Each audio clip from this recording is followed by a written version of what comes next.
오래전에 한 음식점을 방문한 적이 있습니다. 그 음식점은 국립공원 경계에 있는 음식점이라 건물을 제대로 질 수가 없어서 정말 허름합니다. 제가 그 음식점에서 음식을 먹으면서 그런 생각을 했습니다. 여기에 음식점이 있다는 것도 기가 막힌 사실이고 거기를 찾아오는 사람들도 놀랍다. 무슨 등산하는 것처럼 너무 어렵게 그 음식점까지 찾아가는 거예요.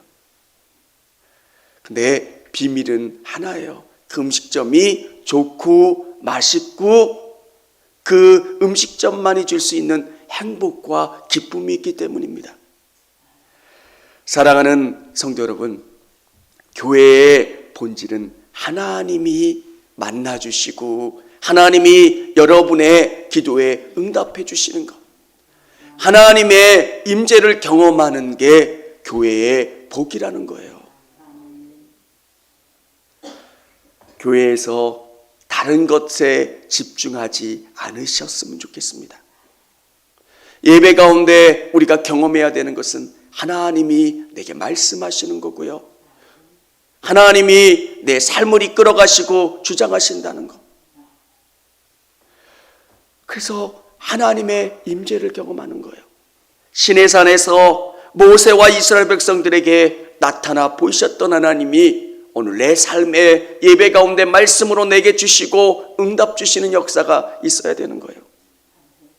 그래서 예배 시간에 여러분의 마음을 집중해야 돼요. 피곤하실 수도 있어요. 근데 저는 그 예배 시간이 하나님 만나는 시간이라고 생각하고요, 예배에 감격이 있어야 되고요, 그래서 그 가운데 또 일상 가운데 하나님께 만나는 그 경험, 그게 얼마나 중요한지 몰라요. 교회가 생명력을 잃지 않았던 것은 다른 외적인 화려함이 아니에요.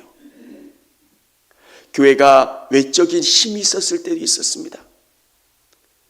일반 황제를 굴복시켰을 때도 있었습니다. 근데 그때 진짜 교회의 힘이 아니에요. 교회가 가장 강력했을 때는 핍박과 고난 가운데서도 기도하는 거예요. 그러면 하나님이 그 기도를 들어주시고 응답해 주시는 것, 성도들 삶 속에서 하나님이 살아계신다라고 하는 것을 느끼고 경험하고 떡과 포도주를 나누면서 하나님의 은혜를 같이 나누는 것. 사랑하는 성도 여러분, 오늘 그 경험을 할 수 있는 여러분 되실 수 있기를 주님의 이름으로 축원합니다. 언약은 계약보다 큰 개념입니다. 민족적, 국가적인 관계 속에서 하나님과 맺는, 하나님께서 이스라엘 백성들에게 언약을 맺으십니다. 그리고 그 언약을 통해서 이스라엘 백성들에게 크고 놀라운 일들을 이루어 주시겠다고 약속하십니다. 내가 너의 소유가 되고 이제 너는 내 거다, 이렇게 말씀해 주고 계십니다. 사랑하는 성도 여러분, 여러분은 구원받으셨고 하나님의 자녀이시고 하나님의 소유인 줄을 믿으시기를 바랍니다. 나는 나 혼자 뛰는 것 같지만 나 혼자 뛰는 게 아니라 하나님이 내 인생을 이끌어가고 계신다는 것. 오늘 하나님께서 임재하시는 내용들이 기록되어 있습니다. 이 임재는 여러분의 영혼 가운데 은혜로 임하시는 거예요. 어느 날 말씀을 묵상하다가 마음이 뜨거워지고요, 성령님이 역사하시는 그 가운데 이 임재를 경험하는 줄을 믿습니다. 오늘 하나님께서 그 하나님을 알아가는 방법, 호기심으로 하나님을 접근하지 말라는 거예요. 우리는 하나님이 궁금합니다. 그래서 하나님을 알고 싶어요. 근데 하나님의 방법을 통해서만 하나님을 알 수 있다는 거예요. 말씀을 많이 묵상하고요. 말씀을 읽다 보면 하나님이 느껴지고 경험돼요. 아주 어렸을 때 저는 하나님이 보고 싶었어요.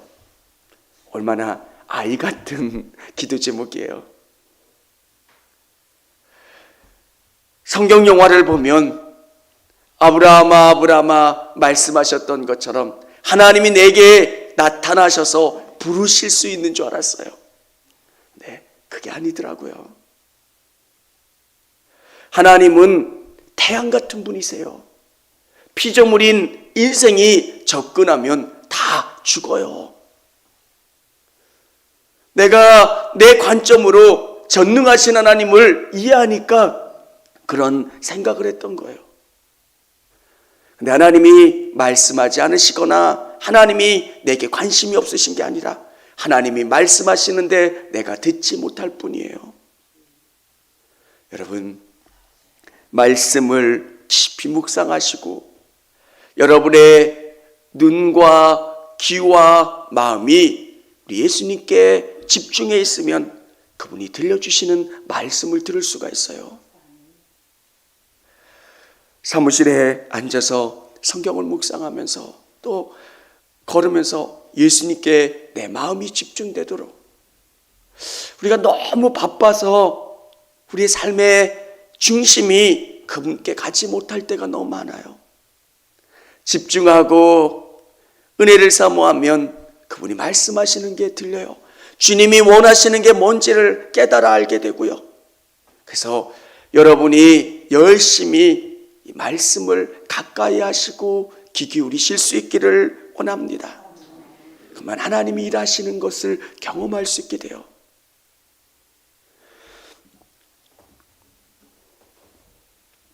하나님께서 이들에게 모세를 통해서 말씀하시는 게 있어요. 옷을 빨아서 새 옷을 입으라는 것, 그리고 여인을 가까이 하지 말라는 것. 이게 어떤 의미일까? 여러분의 마음을 준비하고 여러분의 생각을 집중해서 우리 예수님께로, 하나님께로 나가라는 거예요. 그러면 하나님께서는 정말 놀라운 방법으로 여러분에게 말씀하시고 대답해 주시는 줄을 믿으시기를 바랍니다. 우리 16절부터 19절까지 한번 이 말씀을 읽어보도록 하겠습니다. 셋째 날 아침에 우레와 번개와 빽빽한 구름이 산 위에 있고 나팔 소리가 매우 크게 들리니 진중에 있는 모든 백성이 다 떨더라.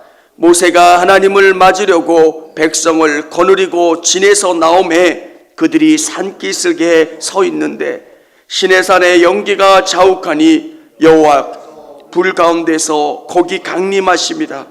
그 연기가 옹기까마 연기같이 떠오르고 온 산이 크게 진동하며 나팔 소리가 점점 커질 때 모세가 말한즉 하나님이 음성으로 대답하시더라. 아멘. 여러분의 삶 가운데 하나님의 임재를, 하나님이 여러분과 함께 하심을 경험할 수 있는 저와 우리 성도님들이 다 되실 수 있기를 원합니다. 믿음은 혼자 무엇인가를 생각해서 이끌어가는 게 아니라 하나님이 여러분에게 말씀해 주시고 응답해 주시고 하나님의 임재를 경험하는 시간인 줄을 믿으시기를 바랍니다. 청주감리교회 채널의 영상 잘 보셨나요? 저희 교회 예배에 함께 참여하고 설교 및 다양한 영상을 보고 싶으시다면 화면 오른쪽을 눌러 청주감리교회 채널을 구독해 주시기 바랍니다. 주일, 수요일 새벽 예배 라이브 방송과 지난 설교, 그리고 교육부서의 예배 등 다양한 소식에 빠른 알람을 받으실 수 있습니다. 청주감리교회 유튜브 채널 구독과 좋아요 기억해 주세요.